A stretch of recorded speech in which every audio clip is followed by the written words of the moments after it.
Hello everyone, welcome to today's news charter. Let us begin with the prelims practice question of the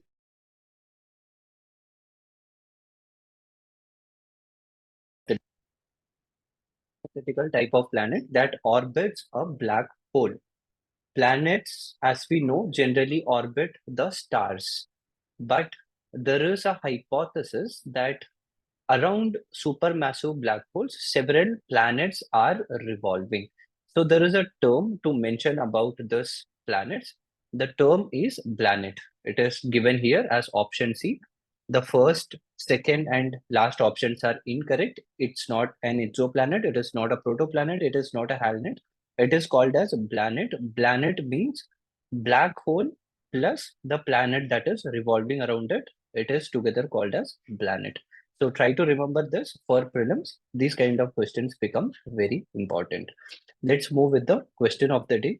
Topic of the day. All India Household Consumption Expenditure Survey. All India Consumption Expenditure Survey is very, very important because it is with the help of consumption expenditure we calculate about the poverty of the country. What exactly is consumption expenditure? The amount of money a person or a family spends for their consumption. As a consumer, how much they spend in a day or in a week or in a month. Generally, we consider it for an entire year. So based on that, we calculate the consumption expenditure. A person consumes the things that is required for him. So food, clothing, household, consumer products or anything related to consumption. It comes under the consumption expenditure. So based on the consumption expenditure, we can identify what kind of expenditure a person is making, what are all his or her importance, whether if a person is giving too much importance to food products or whether a person is giving too much importance to luxury products. So these kind of things we can get to know. So who is conducting this? It was conducted by NSSO under Ministry of Statistics and Program Implementation. National Sample Survey Office or National Statistics Office comes under the Ministry of Statistics and Program Implementation. They have done the survey. Time period considered is 2022 to 2023. What is the aim of the survey? Aim is to generate estimates of household monthly per capita consumption. So here we are calculating the monthly per capita consumption for both rural as well as urban sectors.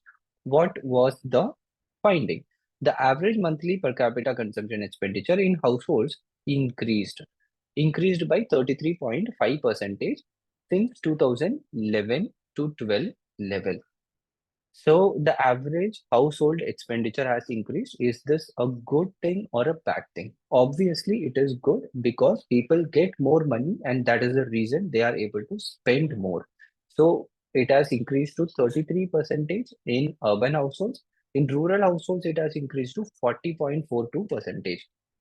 This clearly shows that income level of the people have increased and that's why they are able to spend more money. Look at this table. Here we have mentioned average MPCE, that is monthly per capita expenditure. Without imputation, means without considering the schemes and the free products the family is getting from the government. So when we talk about this particular row, this is what is important for you. When we talk about household consumption expenditure in 2022-23, for rural, it has become 3,773. In rural households, minimum as an average, we are able to tell that 3,773 rupees a family is spending. In urban, it is almost double, 6,459.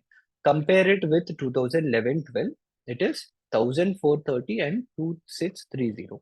Here, inflation also plays a major role. We have been under inflation for all this time period, so obviously it will increase. But apart from that, even when you do not consider inflation, the costs and the expenditure has increased recently. So this is the basic idea. Recently, in today's newspaper, if you see, the CEO of Niti Aayog claimed that The poverty level in India has declined to a greater extent. He has also told that it must be 5% or even lesser than 5%. It is a very big claim. So when the CEO of Niti Aayog tells this, he must be having some data with him, and that is the reason he tells it. So let us take a look at the findings of consumption expenditure from which he told these things. The urban rural consumption divide has actually narrowed. Earlier, the urban population used to have extreme amount of consumption expenditure. In rural, it used to be very less. But what he tells is, based on the monthly per capita consumption expenditure which we found now, we have come to a conclusion that the consumption expenditure gap that was there between urban population and rural population has declined. Earlier in 2004-5, it was 91 percentage. Now it has reduced to 71 percentage. This is one point. Second, rural household spending on food has dropped. When would the expenditure for food drop? When you get more money so that you can spend more on other things. When you get very less money, for example, let's say I'm getting just 100 rupees per day. So most of my income I will spend on food, right? If I'm getting just 100 rupees, maybe 60, 70 rupees I'll spend on food. So 70 percentage of my income is going for food. But if I'm getting, let's say, 5,000 rupees per day, so in that, maybe I will spend around 200, 300, maybe 500 for food. Rest I will have for other things. So only 10 percentage I'm spending for food. So this is the reason we tell whenever your percentage of expenditure for food is less, that means you have more money with you so that you can spend on other things. So rural households spending on food has dropped. How much? By 50 percentage. It is a huge drop for the first time. Consumption of products like TV, fridge, mobile phone, cars, etc. has increased. So this is also good. Last accepted poverty line as per 2011-2012 was 30 per day, 32 rupees per day. Anyone who is spending less than 32 per day is considered under poverty. So when we adjust it to inflation, at present we can tell anyone who is spending less than 60 rupees per day comes under poverty. So he is telling that based on the recent consumption expenditure survey, we find that people who spend less than 60 rupees per day is just 5%. So that is why he came to a conclusion that poverty in India is very less. So we don't have to consider his verdict completely. You consider other things also. For example, Niti Aayog came up with multidimensional poverty index. In this multidimensional poverty index, it was mentioned that the proportion of population under multidimensional poverty is just 11% of population. This was the recent conclusion. Even the United Nations told that India has removed 25 percentage of its population from poverty. So it all these things clearly tells that the amount of poverty in India has declined. So this is the point you need to consider. Medaram Jatra. From prelims point of view, especially for art and culture, GS1, it is very important. Medaram Jatra, it is also called as Sammaka Saralamma Jatra. It is known as Medaram Jatra or Sammaka Saralamma Jatra. It is a tribal festival held in Medaram. Medaram is a place in Mulugu district of Telangana. It is primarily celebrated by Koya tribe, and Medaram is a remote place in Etur Nagaram Wildlife Sanctuary, Telangana. So these points you need to know. Medaram Jatra and Sammaka Saralamma Jatra is same. It is a tribal festival.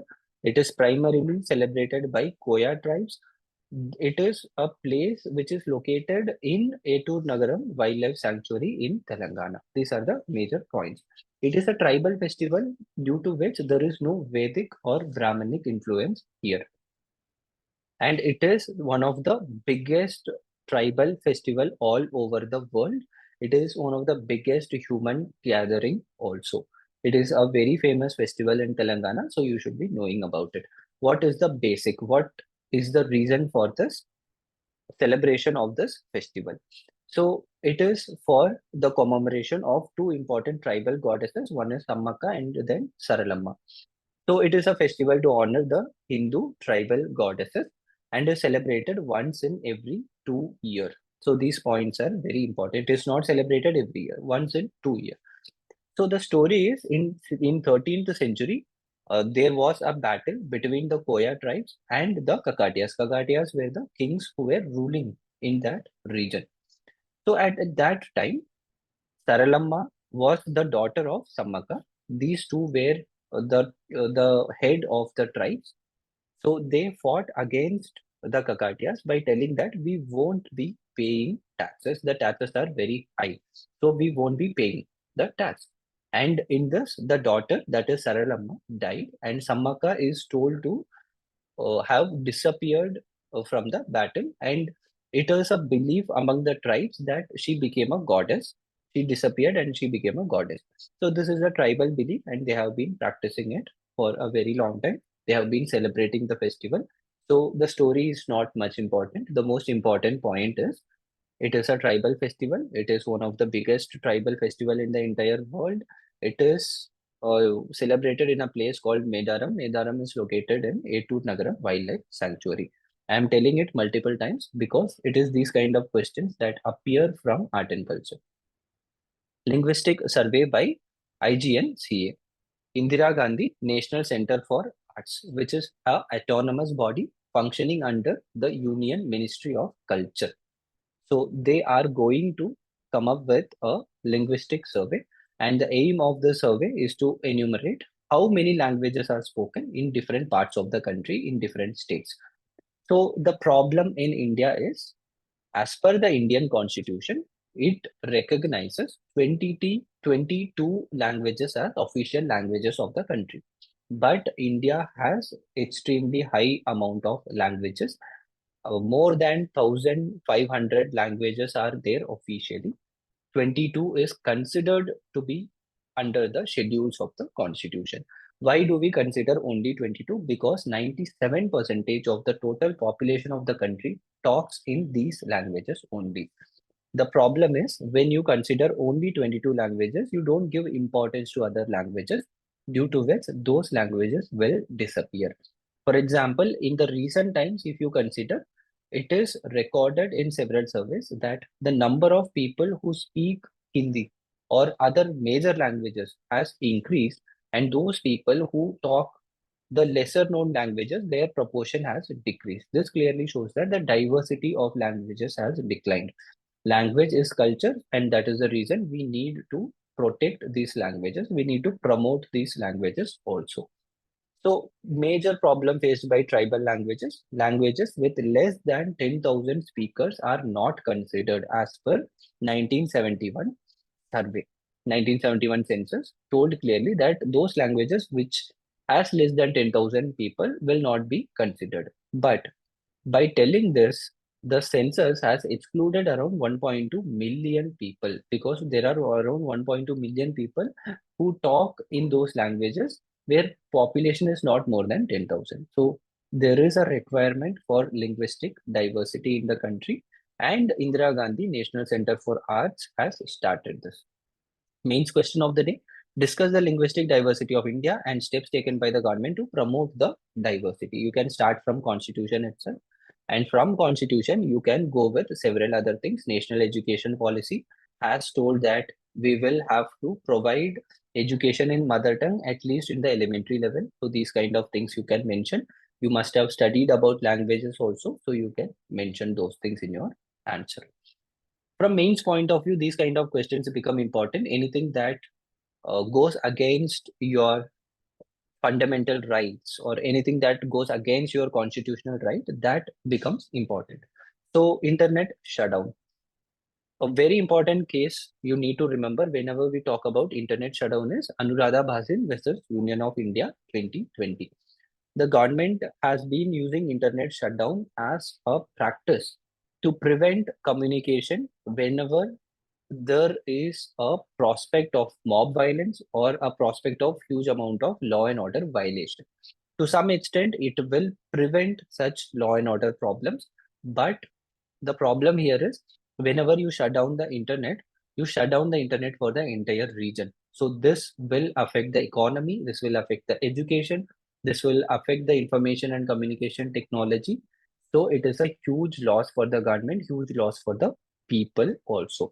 So in Anuradha Bhasin versus Union of India, the Supreme Court told that when such a situation arises, you can restrict the internet, but it should be proportional in nature.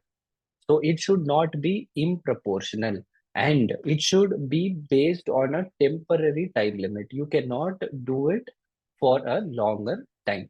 So do it in a temporary basis, do it in a limited basis based on the law, and only if there is a necessity, and it should be proportionate in nature. These are all the points given by Anuradha Pasil versus Union of India. Why we need to prevent such drastic internet shutdowns? Because Article 19 clause 1 tells that every citizen of the country has freedom of speech and the freedom of speech and expression. So by shutting down the internet, this right is violated.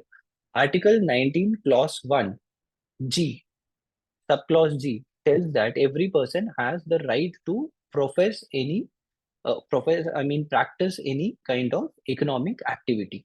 By shutting down the internet, the economic activity of the people are also getting violated.